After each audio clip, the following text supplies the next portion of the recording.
a dream or reality. We are all a part of the answer to the meaning of it all. Come in and join us for the moment we call now. Rise up, join in, raise the whole vibration.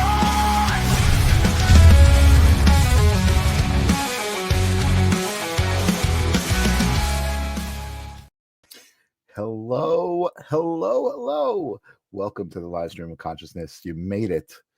I made it. We all made it. We're here together. And that is the actual point of the live stream of consciousness. Can you imagine that? There's no such thing as a coincidence. I'm excited to be here. That must mean it's Thursday. It is October 9th. Indeed, it's a Thursday. The thing that I love about this moment, the live stream of consciousness, is it's kind of my way to control the cycles of time and reality, right? By just assigning a moment each week that I'm going to show up, you're going to show up.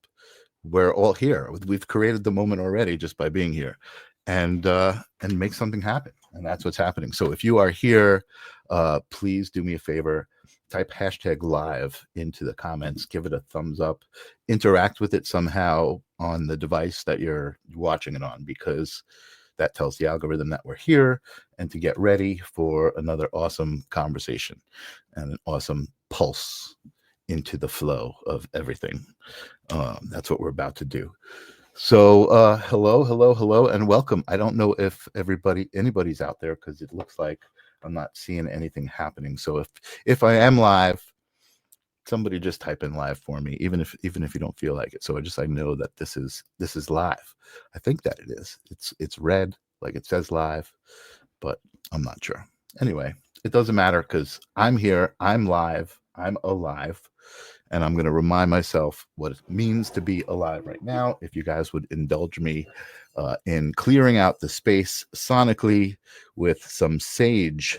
Sage is my singing bowl, and what I'm going to do with sage, I'm going to ring sage. Normally I vibrate and I do the whole tone thing. Maybe I won't. I think I'm feeling like just a few little rings. But what I want you guys to do is clear out the space and take a couple of breaths in and out with me, just to ground ourselves. It's just 3 breaths. It's like less than 20 seconds. So it's going to just go like this. It's going to go like a 3 or 4 second inhale through the nose, a little 1 second hold up at the top, and a pushing out all of the stuff that you don't need, that happened before this moment, happened to you today, in the past couple hours, maybe in the past minute or so. So here we go. All right, you guys, take a deep breath in through your nose with me, and then push out everything you don't need. Another one.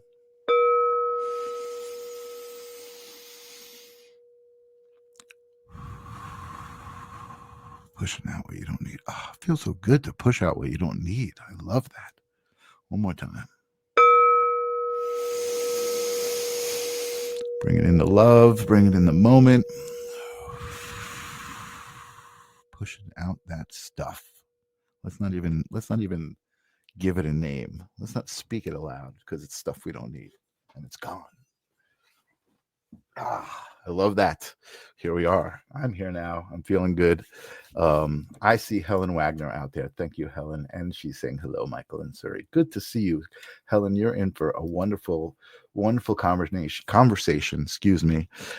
Before I start that conversation, I do want to give a shout out to the Sacred Spiral Network. Even though this is like my piece of the internet, the live stream of consciousness is where I started, and the Sacred Spiral brought me into their world, and there's so many amazing people there. Kelly Brickle, who is like the core of it all, and also Jennifer Rose. I want to give Jennifer Rose a nice shout out, because she's always sharing the live stream on her pages. So if you're here from her pages, a special hello to you, and a special hug to both Kelly and to Jennifer. And Suri, my guest tonight, also has an amazing show, or I think she might have 2 shows now. I'm not sure. She's always on other people's shows. It's such a great place. But the live stream of consciousness is a celebration. We're here intentionally, so let's celebrate together. And hello, Amy Mann. Welcome to the live stream. We're going to celebrate together by welcoming in an amazing soul who's been on the show before, who has so many amazing things to say. I always enjoy my conversations with the beautiful Suri Sawyer. Welcome to the live stream of consciousness. How you doing? I'm good, Michael Zinn. So good to be here. And also, yes, Kelly Brickle, Jennifer Rose, we love you so much. Shout out. Yeah, really, really, an awesome group. It's awesome to be on this vibe, right? To be on this frequency where you're putting something out, and people respond, and people are always showing up in the audiences of those shows with so much love and respect for each other. And I love how all of the mediums go to the other mediums for readings, and it's such a great community. I love it. It's a cool little family. I'm glad to be a part of it. Yes, and that's how we met. Awesome. Yeah. So Hi, there she is. Hello. So normally you're in Costa Rica, and I was thinking about that earlier, and I was thinking about the idea of a celebration, and I was celebrating the idea that here I am, in my bedroom in New York, and I'm talking to Suri, who's in Costa Rica, but you're not actually in Costa Rica today. You're in California with your folks. But even that idea, it's still worth celebrating that this platform connects so many people. I know, especially on the Sacred Spiral Network, I see people coming in from South Africa and Australia all the time, Hawaii. It's just so awesome, and a reason to celebrate. Like, this is amazing. Absolutely. This is amazing. Very cool. So you do a lot of really cool things. You I don't even remember what we titled you on the episode, because you're just an amazing conduit for energy and love and healing, and I think you do a lot, like, you do yoga, and you do all of these different practices, and I've come to learn how you sing, and I've seen you sing some beautiful stuff, and you're playing music with a band, which is also like, I love seeing that, because to me that there's so much pure channeling energy in playing music in a band, especially with other people. That connection is amazing. Yeah. Thanks for seeing me, Michael. Yeah. Oh, I see you. But I guess the reason I invited you back on the show is because I've been watching you have some amazing conversations, and you had one particular conversation I jumped on, and you were like, "Hey, well, I'll come talk about it." And I was like, "Absolutely." Yeah. And that is something called polarity mapping. Oh, you know what? I always do this. I leave the stinking banner up from the last show, and it just runs across the whole time. Let me turn that off. That's my friend Jesse's Kickstarter. Yeah, it's like the absent-minded producer. I don't know why I do that every show, but anyway, there's got to be a message in that, right? There's got to be sure. something is telling me something. You're interconnecting all your guests. That could be it too. That's definitely one of my superpowers, connecting people together. So anyway, let me get back on track.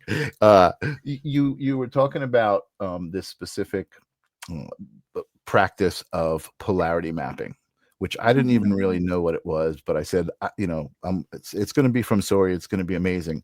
And when I looked up what it was, I was so into it, because one of the biggest concerns, that's a good word, one of the biggest concerns I have these days is, the division that's happening between people, and choosing sides, and also the way that they might view someone else because they're different from them, and the things that are said to people. It's just horrible. So this is totally related.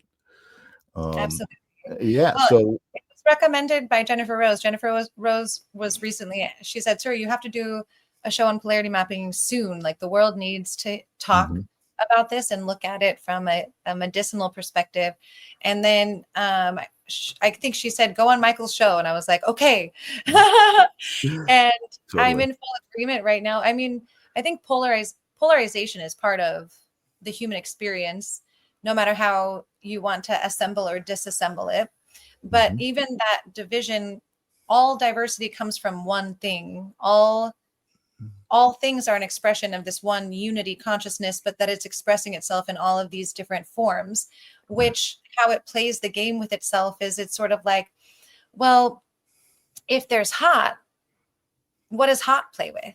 Oh, hot would play with the absence of heat. When you take all the heat away, now you've got cold. Or light, right? Light is a thing, but if you take all the light away, then you're in its polar opposite, which is darkness, and all of the degrees that exist in between. And one of the concerns that's coming up right now is that there's a massive polarization between human ideas, and that inherently isn't bad or wrong. However, it's the need to get someone else to agree with the way that you see it that becomes an issue. Or when we consider one belief system good and another belief system bad, just that by itself is going to cause conflict that isn't necessary for our movement forward and our evolution. And then I also perceive that for many of us, there's actually a natural fear when we're presented with someone whose worldview is so different from ours. Because I am in my own universe over here, and you're in your own universe over there creating your reality. What happens when you present ideas to me or opinions to me that threaten the way that I've been creating my reality? So for a lot of people, there's this instinctual fear when we're presented with an opposite or different idea or belief or feeling that has us war against each other or argue with each other or try to assimilate another person's ideas. Like, I'm going to consume you with my ideas, and then when you agree with me, I'll feel safer. Wow. So I want to interrupt for a second because I had a lot of things coming into my brain, and this idea of what you're talking about, because I think a lot of people have difficulty understanding that idea, right? That, wait a second, if everything is just one thing, then how can there be good and bad? And what does that even mean? And it is a difficult concept. However, imagine, if you can, a coin with only one side. Right. You can't imagine it, because it wouldn't be a coin if it didn't have both sides. So that's what I was imagining, like a way to say, like, there's a way that both things can be, but it's still the same thing, right?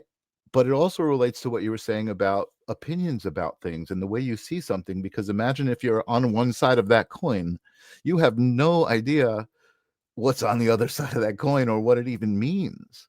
So being presented with, oh, look, this is from the other side of the coin, it's like fear. It's like, what the hell is that? I don't understand it. And I love the idea of polarity mapping being kind of like the key to existing on your side of the coin, knowing there's another side of the coin and being cool with it.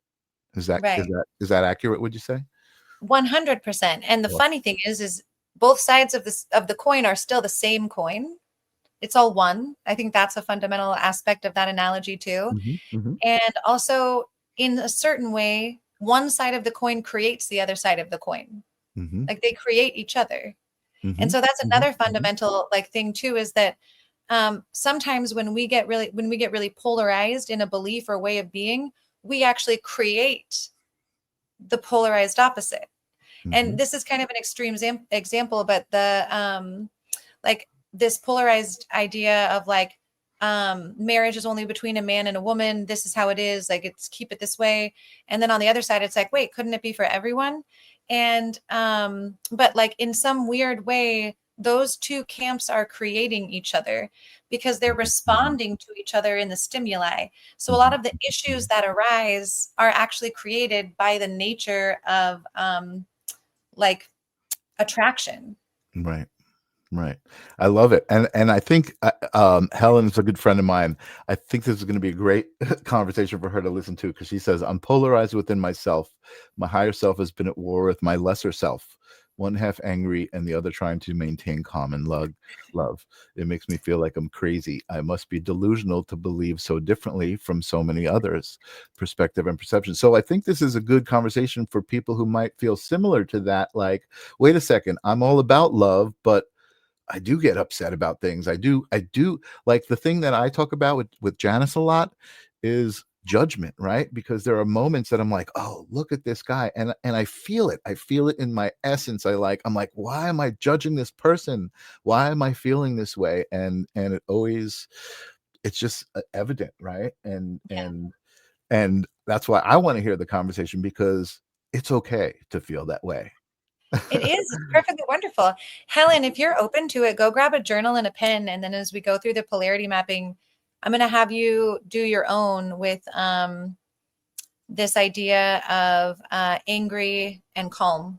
I love it. I love it. And you can go through it and then share it with us later if you'd like to. I can't wait. I'm I just want to remind people, this is a good point. Now that we're doing work together, and now that we're getting into something, we've never had a PowerPoint presentation given to us before on the live stream of consciousness. But I want to remind people that this is still the only podcast you will find on the internet that offers a 100% money back guarantee. I haven't popped that joke up in a while. I had to use it again. Thank you for that joyfulness, Michael. Thanks also for creating the graphic. You're giving me some ideas for my own show now. Thank you. You're welcome. Something I'd like to comment on before we pull up the PowerPoint. And yes, everyone, I was a teacher for many years. I love myself a good PowerPoint. So with this idea of judgment, something that I really love is like judgment is neutral. There's nothing wrong with judgment. Like when I say that I prefer bubble water over flat water, I'm judging water. It's okay. When I say that I prefer Mexican food over Italian food, I'm judging it. I'm judging based on my experience. I love the whole concept you're presenting of replace the word judgment with prefer. I prefer this. I prefer this. And I can love everything and I can love everyone, but I don't prefer to be in your company. And that's okay. I love it. I love it. Yeah. What up, Scott Steele? What's up, Scott Steele? Welcome. All right. Shall we? Let's do it. And once we're in PowerPoint land, like, riff with me. I will. I'll do my best. All right. So here we go. So I started the PowerPoint with talking about spiritual alchemy. So from my perspective, spiritual alchemy is taking the dualistic nature of our life experience and turning it into spiritual gold. And spiritual gold can be called many things. Sometimes it's the Christed consciousness, which under that concept, it is that within the Christed consciousness, dualistic nature has actually married itself and doesn't struggle against itself anymore. And within that, all frequencies are welcome and alchemized into gold.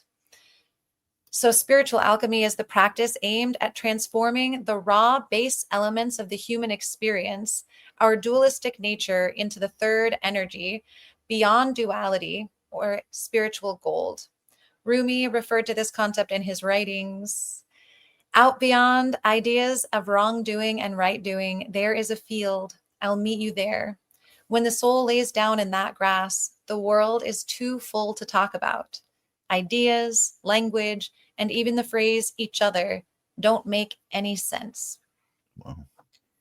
Spiritual alchemy is the art of perceiving beyond the confines of duality and stepping into the sacred field where the soul finds solace in unity. Love it.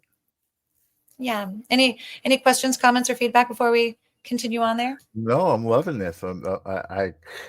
This is the conversation I expect from you, but not you reading it, just you saying this stuff, because this is the way, this is the vibe. I love it. This helps me keep my mind organized, so it's super helpful. So the principle of polarity, the way that I'm going to be speaking about it comes from the Hermetic principles, and they go with the 7 universal laws.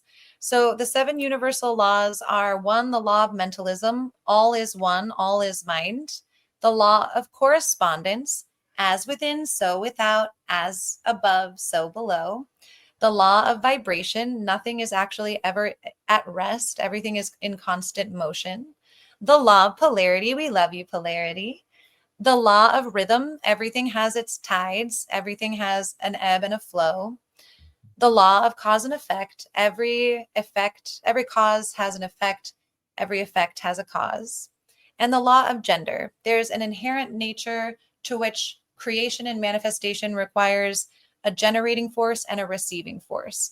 And sometimes when I bring up this one, people want to go into like this thing that's happening on the planet with gender. And I'm like, really, the law has nothing to do with that. So, you know, for the sake of all of our sanity, it's just a concept about generating and receptive energy, like a positive and negative magnetic. Gotcha. I don't know when this came in. Young Choi, welcome, Young Choi. Young Choi. Wouldn't that be a third state? That came in probably a couple seconds ago. Not related to the law of gender. I'm not. Yes, and Young, that's what I was saying, that when we do spiritual alchemy, we're actually creating the third energy. And that's so absolutely, you're 100% correct. That's right. Yeah. Perfect. All right. So here's a polarity map. So Helen, if you're going to do this with me, get your book out and turn it sideways. So when you're doing a polarity map, what you're going to do is you're going to take a concept that seems polarized. So in this example, I put yin and yang. Then you're going to make these 4 quadrants: a good, a bad, a good, a bad, and they're all on opposite sides from each other. So this is just a simple example of a polarity map, but now let's go into spectrum awareness. Okay. So the idea is that we've got these different forces or 2 sides of the same coin. So when we look at, for example, the nature of force, you're either going to have the polarization of force or its opposite, which is to totally allow. And then you have every degree in between the 2 concepts of force and allow. The reason I put the Ouroboros and the infinity sign is because it's actually a circle, or it's something that's moving in and out of itself. It doesn't actually have like this spectrum that continues on forever. It actually always touches. So if you think about extremely hot and extremely cold, if you've ever touched really hot water, at first it feels cold. Or how something really, really cold can burn you. So there's almost a point where the 2 connect to each other and then start the cycle over again. So for like a visual thing, that spectrum is there on the bottom, but I also want it to be in your mind that it's actually the circle of life. It's 1. What do you got for me, Michael Zinn? So are you saying the spectrum is kind of like the infinity sign on the right, like the red would turn back into the purple and the blue, like it would just kind of continually go? Precisely. Okay. Yeah, I get. Or like with the Ouroboros, let's say that force is the mouth of the snake and allow is the tail. Yeah. Oh yeah. And the idea of what you said about the cold and the hot, you know, like there's like this kind of crossover between, you know, where they touch. Yeah, no, this makes sense. This is cool. I like this. Thanks for liking my PowerPoint. Yeah.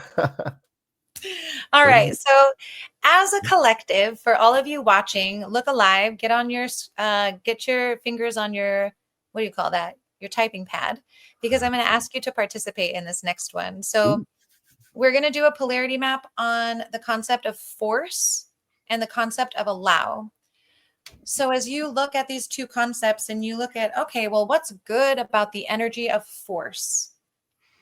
And you guys can write in good, force, and then the quality. Or what's bad about the energy of force? And then likewise, what's bad about allowance and what's good about allowance? You want me to answer, or we'll read them as they come in? But I think you know, it's interesting because the first thing that came to my head is force. What's good about it? What's bad about it? Right? I feel like there's a marble that wants to go somewhere, and it needs a force to push it to where it wants to go. But then what's bad about that is if the force is against it, pushing it and not letting it go where it wants to go. Yeah, force can become really controlling, right? Yeah. And you never want to force someone to do something that they don't want to do. Right. And also in life, sometimes it requires you to move forward with a bit of force so that you can create the reality that you want to create. Right. Yeah. And then there's always, Use the force, Luke. Absolutely. Yeah, I think force is an interesting one because I think it can be really like inspiring. And like when I think of like a force of nature or the force of like the river, or how electricity can be created by the force of the flow over or the land. There's a lot of places where force is really impeccable and it generates life force and energy. I love, let's see, Jennifer Rose, force. What's good about it is accomplishment and growth, expansion. The bad, control. That's also what I think, Jennifer Rose, because sometimes when I feel forced, I have this natural, I have a problem with authority a lot of the time. So like you try to, even if it's something that's good for me, I'm like, just because you tried to force me, I'm not going to do it. That's so funny. Helen's taking a break. Her brain is ready to go to bed. So I don't yeah, understand you know this. what? Listen tomorrow, Helen, and you're always welcome to comment and get in touch with me and let me know what you think. Suri is magical, so definitely come back and watch the replay. Perfect. So if you guys are open to it, I'm going to go across now to the one that I filled out and we can go over it together. Jennifer Rose. So, let's see. I'm going to have to make this bigger. So what I wrote down for filling this out by the quadrants is good about force. It's motivation. It can drive individuals or groups to achieve goals. It's a change catalyst. It facilitates transformation and progress. It's strength and power. It provides the ability to overcome obstacles. Dynamic movement. It encourages active engagement and participation. Problem solving can lead to innovative solutions through effort and determination. Those all seem like pretty good things, right? Mm-hmm. It's got like a warrior vibe there, or CEO vibe maybe. And then what's bad about force is that it's got a destructive potential and it can cause harm and damage when applied in excess. Resistance. You'll meet opposition from others, leading to conflict and stress. Fatigue. Continuous application can lead to exhaustion and burnout. Inefficiency can require significant resources for minimal output. Interesting. Short-term focus may prioritize immediate results over long-term sustainability. Yeah, I'm thinking of trying to force something into a hole that it's not supposed to fit into and just to connect something that, and breaking it because it's not supposed to go together that way. Yeah, or even like untangling a ball of yarn. The more you try to force it, the worse it is. But if you just kind of allow it to like come undone, it comes undone a lot easier. Interesting. I like that. Okay, shall we go into allow, Michael? Certainly. Yes, okay. You're allowed. I'm allowed. Thank you so much for not forcing me into something else. So what I have here for the positive or the bad of allow is that you become passive. May lead to inaction or complacency in certain situations. Dependency can foster reliance on external factors or others. Lack of control may result in feelings of helplessness or uncertainty. Missed opportunities. Potential benefits might be overlooked due to excessive allowance. Ambiguity can create confusion about boundaries and expectations. Yeah, that was when you started talking, and I was like, "Oh yeah, what's bad about allow?" And then I realized you could, if you allow people to go past your boundaries, that's not a good thing. You need to hold on to your boundaries. Allow. Yeah, those things make sense. I mean, I kind of feel like I see what's going on here. You know what I mean? Like each whatever it is that's in the middle there that you're talking about, and trying to find the good and the bad. There is both. It's always going to exist. There's polarity in everything. Absolutely. So one of the things I think is interesting, I've done this for years with all kinds of people. And sometimes 2 words will go in there and people are like, I really can't think of anything that's bad about this feeling. And I really can't think of anything that's good about this other feeling. And then I'm like, well, what you just revealed is how out of balance you are with this concept as a neutral concept. So as long as it's not neutral in you, when you hit this one state, you'll always fight against it and you'll always want to stay in this other state. But just because of the natural law of polarity, you're going to be experiencing both in your lifetime. So how do you allow them to coexist in a peacefulness instead of fighting against one or the other? How do you? Well, let's continue. That's a good question. I love the question. Yeah. So, okay, what's good about allow? Flexibility encourages adaptability and openness to new experiences. Calmness promotes a sense of peace and reduces stress. Trust building fosters a strong relationship through acceptance and understanding. Creativity allows for exploration and innovation without rigid constraints. Empowerment encourages individuals to make their own choices and take ownership. So typically what's going to happen in the way that polarity works is, let's say that I'm in a really good season of force. So that upper left quadrant. I'm in the part where I'm feeling motivated. I'm changing things around. I'm using my time to be like, I'm going to do this at this time and this at this time and this at this time. And I'm becoming very disciplined. And even when I don't want to meditate, I force myself to meditate and so on and so forth, right? Eventually that takes you down into the bad of force, where you start to feel burned out. Maybe the rigidity that you've been operating under is starting to create stress and affect relationships. Maybe you've realized that you've had this really short-term focus and it actually is not helping you in the long term.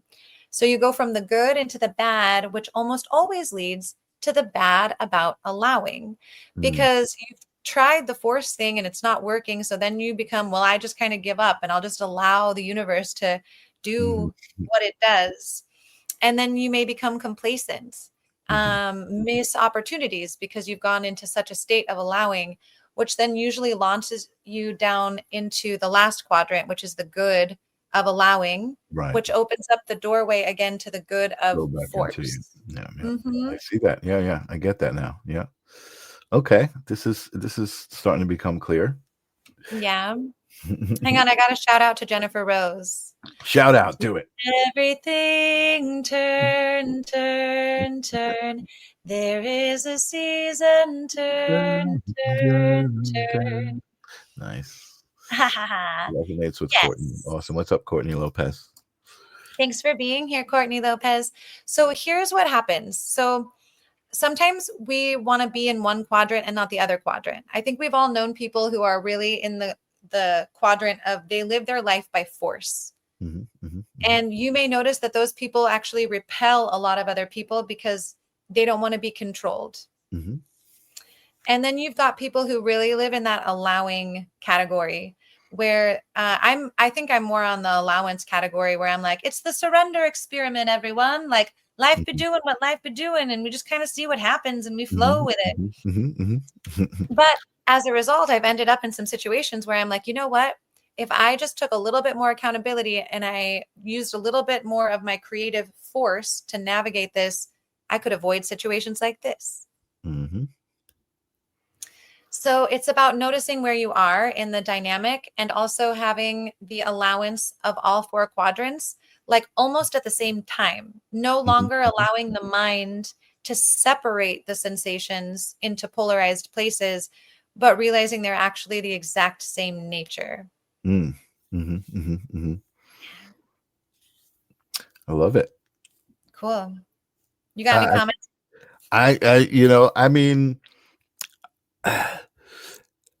yeah, I mean, even though I feel like this is like inherent, like I know this stuff, you know what I mean? It's always good to see it kind of laid out, I think, because I think for me, part of my desire is to communicate to people, that life doesn't need to be so hard, and I think that, you know, like you said, you see people in these certain quadrants and they kind of get stuck there and they don't allow themselves to flow through and, you know, and move around. So I told you earlier, there was a situation, you know, I was talking to a friend of mine and he was telling me some things about how he was feeling. You know, this particular guy doesn't call him, you know, to give him work, and it bothers him because he used to, and I'm like, why are you letting that bother you? Like, that has nothing to do with you, you know. And I was just trying to explain it, and he was stuck in his point of the relationship that he had with this guy and what it meant to him, and I was kind of like, I wasn't allowing him to just feel the way he felt. I was allowing him to it, but I was trying to help. I felt like I was trying to help.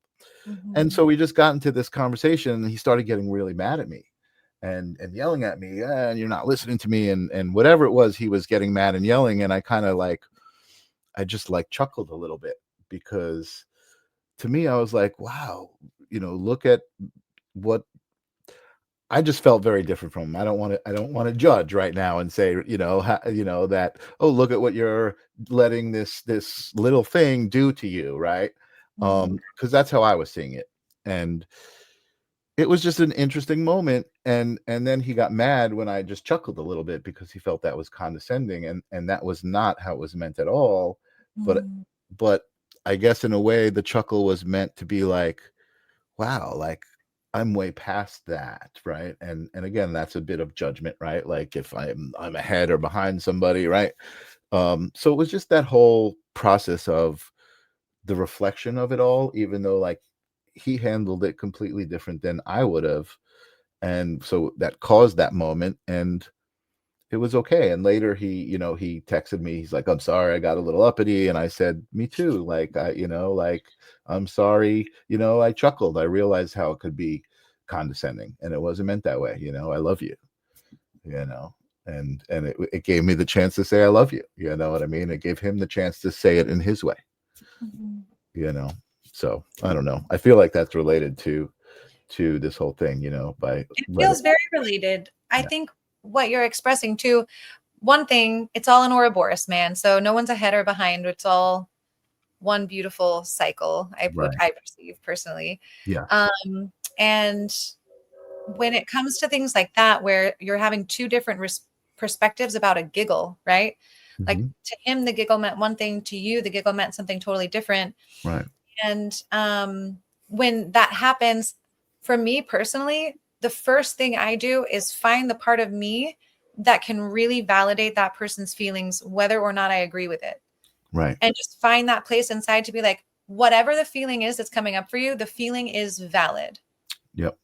And right now, I think we might be experiencing two different versions of reality. Should we talk about it and figure out like where we got our wires crossed? Or are Mhm. you good to just agree that we're having totally different experiences and see if we can move on? Yep. That's it. Exactly it. And you know, and again, we got through the moment, and you know, I feel like victory, you know. I feel like, you know, we both got what we were supposed to get out of the moment, you know. I'm glad you got to say I love you. Yeah, me too. You know, it's just, it's right, exactly. You know, it's Yeah. exactly what you're talking about. You know, like, you know, find the good in every situation, but let it be, because the bad happened. You know what I Right. mean? Like, the bad is a part of that whole process, Right. right? That it's a process, and you needed the bad to get to that good. And that's, you know, that's a difficult thing. I did have an interesting conversation, and I'm having trepidation about bringing it up, but I guess I have to, because it came into my head. I had an conversation with Jennifer Rose about forgiving Hitler. I just not actually forgiving Hitler, but just the idea of saying those words, right? And what that means, and being able to say it out loud and not trigger yourself. You know what I mean? Even though I'm sure there are people that are triggered by hearing those words, you know, Yeah. and Yeah. that being okay too, like knowing that whole process that just happened, Suri, right? I was like trepidatious about saying it, but I knew that it was going to be okay if someone's going to react to it, because that's going to allow for whatever situation comes out of that, right? It's one of the hardest, most complicated concepts to play with, especially, well, depending on where we are and what kind of day we're having or what kind of trauma we've experienced in our lives. There are certain things that seem incredibly unforgivable. But something that I'd like to bring forward is this idea from one of my favorite books, the Jeshua Channelings, where he's talking about the Christed consciousness, or the third energy. And he says, from the third energy perspective, you might see someone beating someone else, and you don't see one as a victim and you don't see one as the perpetrator. You just look at it without judgment and understand that in this moment, there's a lot of pain, and you can grieve for the pain that's occurring and also hold this neutrality within it. And that's really difficult for a lot of people, because they want to be like, no, this person beat the other person, they're the villain. Or I think we've talked about this other story where this guy was talking to God, and he was like, oh, I don't think my dad should go to heaven. He was a horrible man. He did this to me, this to me, this to me, this to me. And God was like, oh, so you must be like a supreme judge, like come sit in my chair. And he starts to play a series of videos basically from different lifetimes. And he shows him one of this little boy being beat when he's little. And the man in the chair starts crying. And God was like, what do you think about him? Should he go to heaven or should he go to hell? And the man was like, I definitely think he deserves to go to heaven. And then it flashed and it was like, that's your dad. So this polarization of these ideas and these concepts, and being able to stand back and look at something in its wholeness really helps. Yeah, amazing. I love that. And Tim Lorenz is here. I want to say hello. He's saying hello to everybody all at once. Welcome, Tim. Yeah, this is great. I love this. Reminds me of the Shack movie. Very similar. Yep, that story reminds me of the Shack as well. Also, forgiveness will set us free. Also, Young Choi, yes, surf the wave.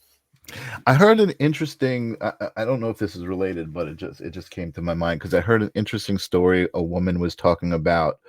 It was like a little clip, so I don't know the context of it all, but she was talking about going into heaven and that moment where the life review, right?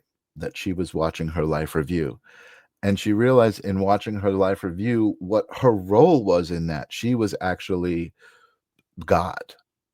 It wasn't her watching the life review. It was her watching the essence of that life.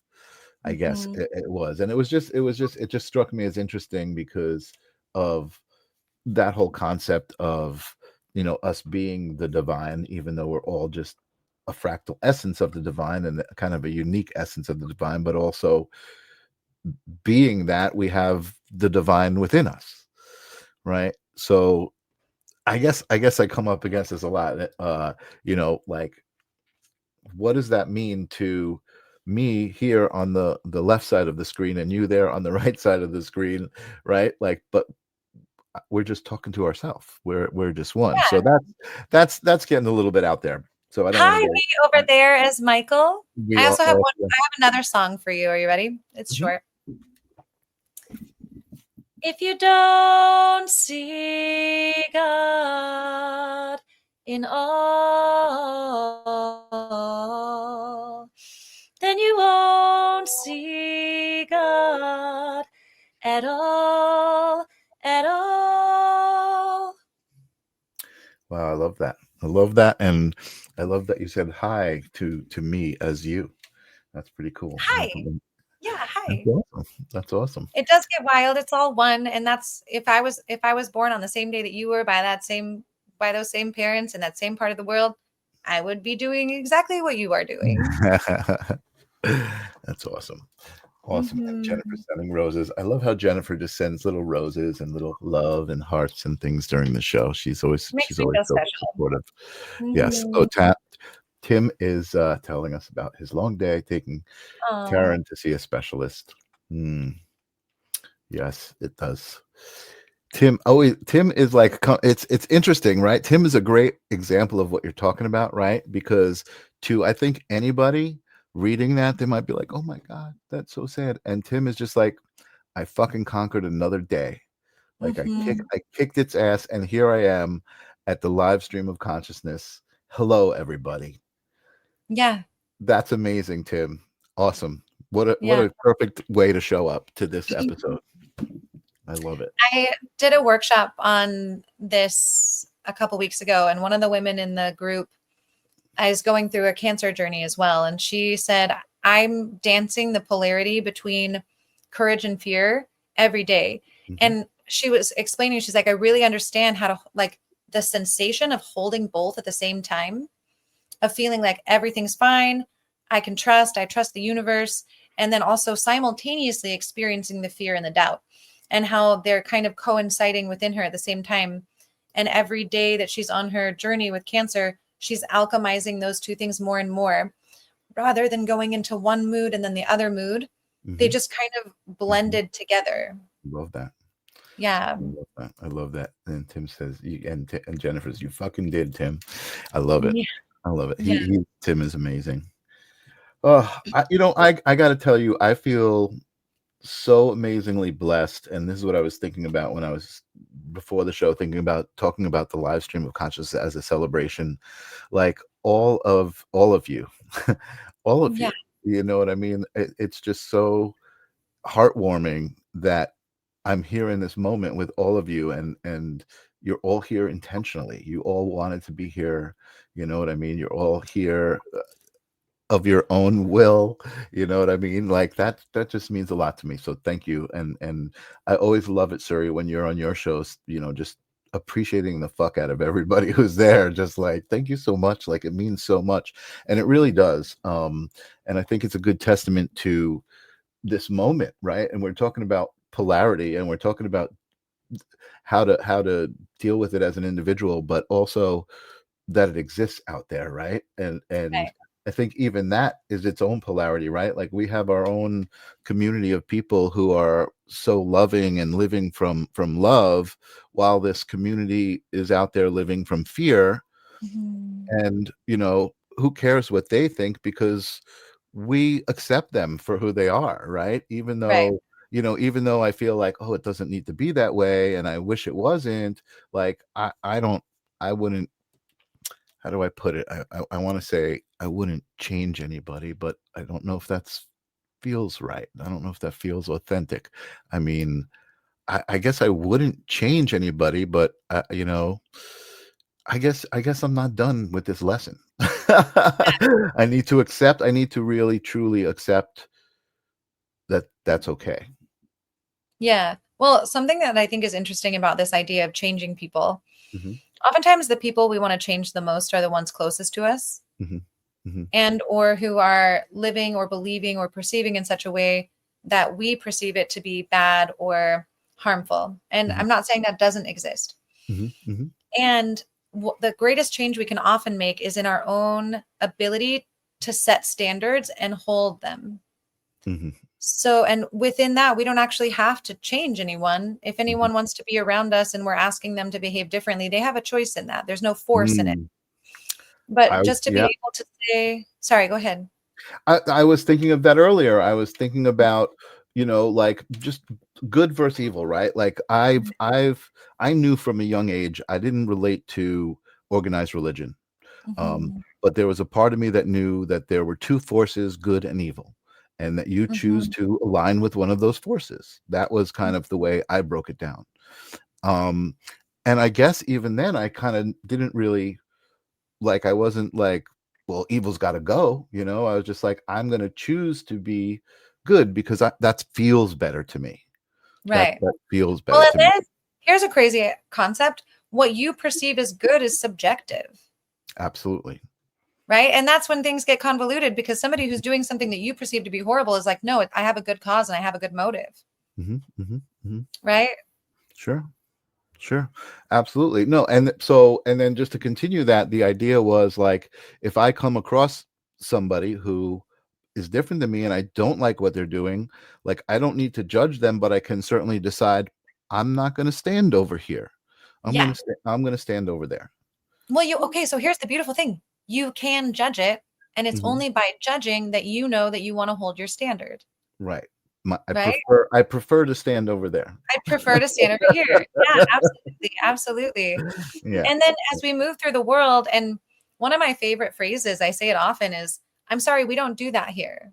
And Like if I'm actually thinking, sorry to interrupt. I'm actually thinking I prefer certain words over others, right? Like right now I'm judging the word judgment. there we go. I'm learning as we go. The word judgment. That's so cute. Right? And that's what and I'm finding a way to deal with that by saying I prefer this, I prefer that. I'm not going to judge it. I prefer not to be around it. Right. Yeah. What I'm picking up I love on too is that in the word judgment, it's almost coming across as synonymous to critical. Mhm. And that fundamentally just isn't true. Yeah. Like, Awesome. think about the phrase, he has good judgment. Yeah, totally. There you go. You put judgment on that polarity map that we were drawing, and what's good about it, what's bad about it. I love it. I love Precisely. it. I love Precisely.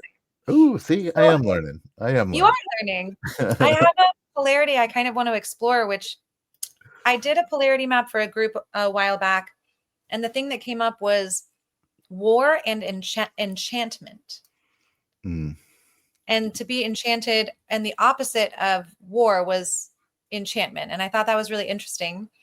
But I want to kind of elevate it a little bit. Yes, discernment, preference, standards. And I'm sorry, we don't do that here. Thanks, Young Choi.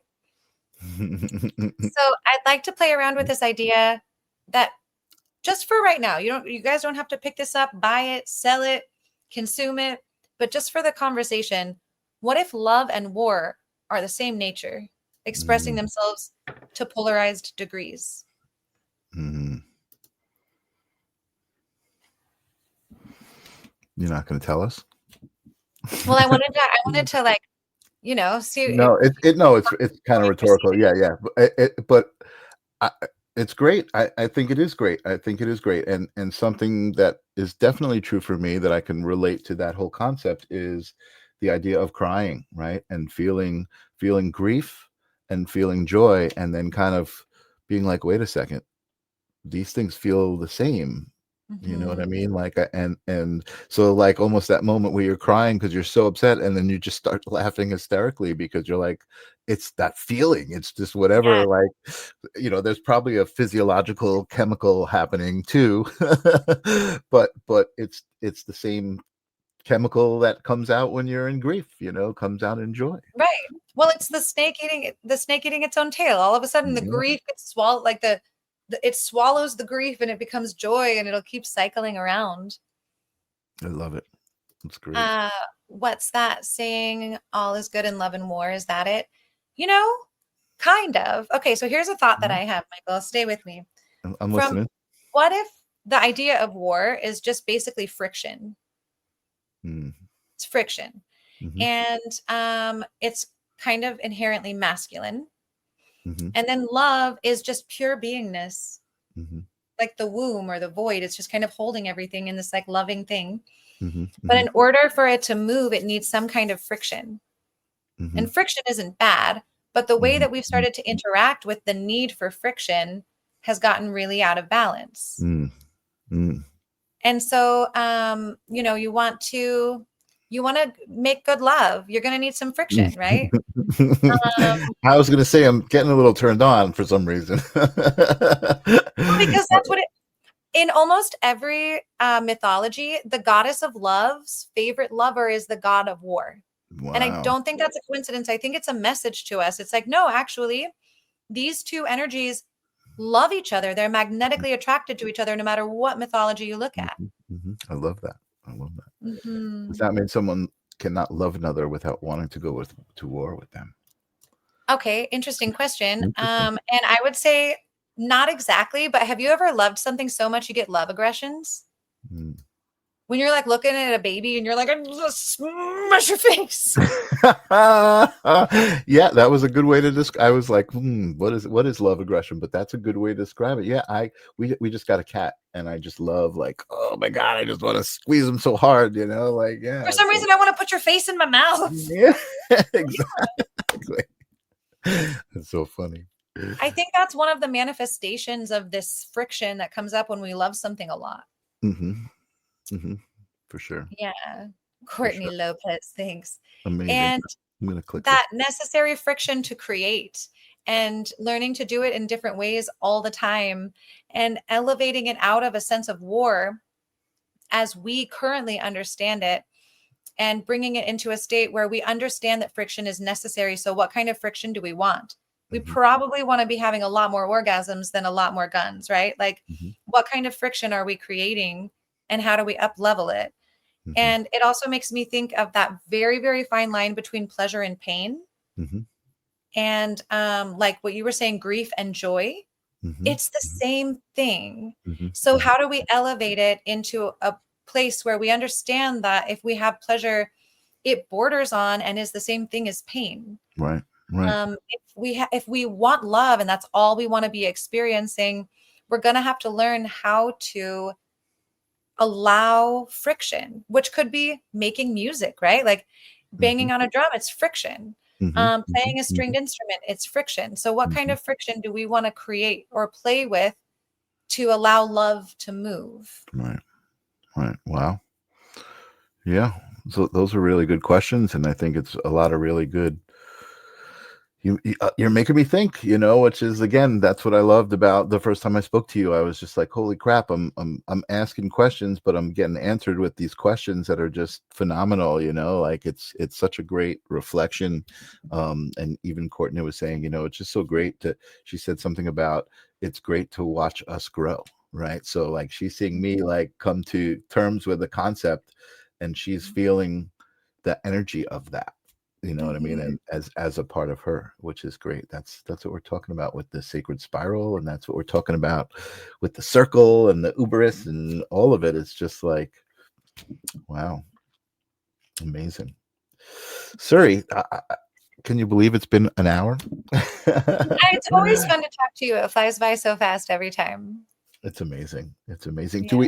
Is there a lot more to that presentation? Do we get to the? There's a couple more slides. It just shows a couple more spectrum natures. It could be worthwhile seeing, but also it's not necessary. The flow is always Okay. So perfect. do you want to kind of wrap up your thoughts on the power of polarity mapping, and maybe leave us with a little tip about it, or just tell us a Yes. dad joke? I don't know, anything. Oh my, I wish I had good dad jokes just off the top of my head. I'm gonna have to ponder that for a second. Um, so what I would say, this experiment or this way of working with polarity, I often use it when I observe within myself that I'm having an internal battle or an internal struggle. Mhm, Like Helen said at the beginning of the thing, she's like, I've been fighting my higher and lower selves, right? mhm, mhm, So a lot of times we have these internal conflicts that we're working with. One of them is that, like, sadness is bad and happiness is good. So we're actually fighting against ourselves. If we do get sad, no, I can't be sad. I have to get out of this. And we always want to be happy, and chasing that happiness actually creates more sadness, right? mhm, mhm, mhm, The polarity between like expression, you can either feel really depressed or really manic, which neither one is great, by the way. But mhm, we go through these stages, and when we're in one state, we think we have to get out of it or change it or do something different about it. When mhm, we're in the other one, we never want to leave because we perceive it as it's good. mhm, mhm, So what I highly recommend is, if you're observing something within you that's having a battle, like, I really want to do this thing, but I think this thing is bad. So there's a part of me that desires it and there's a part of me that's rejecting it. Sit down and bring those things together, figure out how they are the same thing mhm, and how mhm, you can relate to it in a much like healthier and more vibrant way. So that's one way that I personally use it. And that's also how I use it with my clients. If they're mhm, stuck on a concept that's not resolving in their own internal being. You can also do this with relationships and with people that you love, and being like, well, Like I feel critical. The force and allow actually came from one of my clients because they were wanting to force everyone around them to change and be different people, and was becoming really critical and judgmental.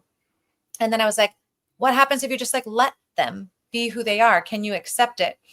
But then it came up with all the fears of what she could lose and how she wouldn't get what she wanted if she just allowed everyone to do what they were doing. So we did this map, and she's been consistently harmonizing, letting her loved ones be as they are, but then setting appropriate standards and holding them. And so balancing those two things out in a much healthier way. So these are the ways that we can use it. And I highly recommend that after you guys have seen this, that you try one on your own with something that you can't reconcile. Like there's nothing good about war. Great. Sit down and do a polarity map on war and love, or war and enchantment. And if you can't fill out one of the quadrants, that's showing you where there's a lack of the potential to create the third and neutralize this polarity. So that is how I would recommend to use it, and to unify yourself from the inside, because as within, so without. So the more unity I find in my own being, the more peacefulness I find in my own being. From my perspective, that's really the only way that we could ever expect to see unity and peacefulness in this plentiful diversity that we live in. Absolutely. Wonderful said. I feel like for me, like I again, I was thinking about this idea of a celebration, right? Just like life to me is a celebration as much as I can make it that. You know what I mean? I'm still a human being, and I still deal with circumstances and have to process them, and am not perfect. But again, you're not perfect. I understand that, and I allow it, and it's like, okay, something happened, and I guess what I'm trying to say is I feel at least equipped so much better now to deal with these things, like from here on out. Like the rest of my life is going to just be so much easier and better because of these tools that I've learned and these concepts that I've learned to apply to my life. Like again, like I just went through this situation where I was judging my friend, and I was feeling bad for judging him. And now I've got some tools to deal with those moments a little more, like I was already like identifying those moments, right? But I didn't have the tools quite yet. So like I'm still learning and growing and acquiring all these tools. So thank you for polarity mapping with me tonight. Yeah. I think it's awesome. And I love, again, this community that shares these things, right? I share with you things that can help you. You share with me things that can help me. And what we've done is just made everything better. You know what I mean? Courtney Love agrees.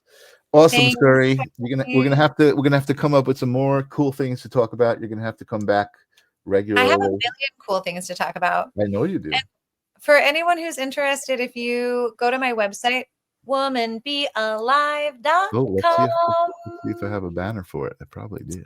You probably do. Yeah, if you want to do a personalized polarity map with me, just send me an email. And if you say that you came through Michael Zinn, I would love to play that game with you guys. And I can muscle test for you a polarity that's out of balance currently. And then we can go through that and create the third energy, do a little spiritual alchemy, a little spiritual golding. Awesome. I love it. And if you say Michael Zinn, that will make Suri smile. It will. Every time I see Michael Zinn's name come up on something, she'll tell me, and that will make me smile in turn. In turn, we've all smiled and made the world a better place just by being. I love it. Thank you, everyone, for your attention. Thank you guys for your attention and for your love. And Suri, thank you so much for being here. And again, I'll be back on Tuesday. I'll be back on Thursday. Who knows what I'll be doing, but it'll be good for sure. Peace.